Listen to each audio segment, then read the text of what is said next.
Space is filled with unimaginable wealth. The moon contains valuable resources. Asteroids may hold trillions of dollars worth of metals. And yet, despite all this, no country owns space.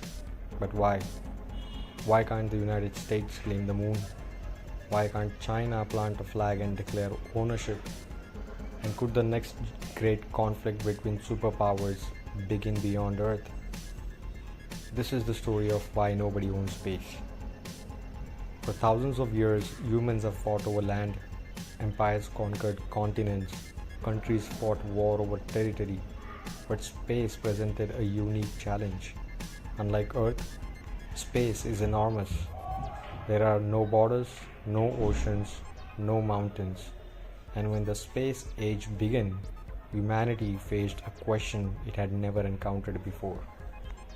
Who owns the heaven? The answer to that question became urgent during the Cold War. After the Soviet Union launched Sputnik in 1957, the United States and the Soviet Union entered the space race. Both superpowers competed fiercely. They launched satellites, sent animals to space, and eventually sent humans into orbit.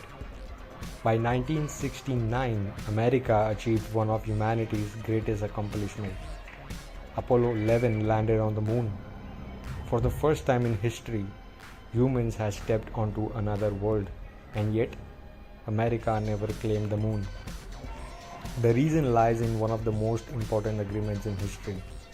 In 1967, nations signed the Outer Space Treaty. This treaty established a revolutionary principle. Space belongs to everyone. No country can claim ownership over the moon or any other celestial body. No nation can extend its sovereignty into space. Today, more than 100 countries are parties to the treaty. It remains the foundation of international space law. Why would powerful nations willingly give up ownership? Because they feared conflict. The Cold War was already dangerous enough. If countries began claiming planets and moons, war could easily follow. The treaty ensured that space would remain a domain of corporations rather than conquest. It prohibited national territorial claim and banned weapons of mass destruction in orbits. In many ways, space became humanity's common heritage.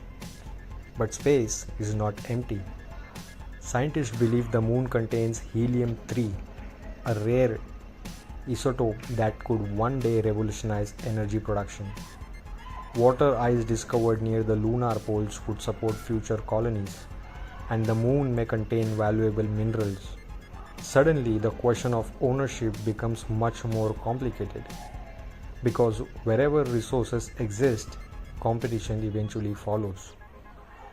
Even more astonishing are asteroids. Some asteroids contain enormous quantities of platinum, nickel, iron, rare minerals. Experts estimate that certain asteroids may be worth trillions of dollars. The asteroid Psyche alone could contain more wealth than the entire global economy. Such resources could transform civilization. But who gets to exploit them? International law still suggests to provide clear answers. Space is no longer dominated by governments. Companies like SpaceX, Blue Origin, and Rocket Lab have changed the game. Elon Musk dreams of colonizing Mars. Private firms are exploring asteroid mining.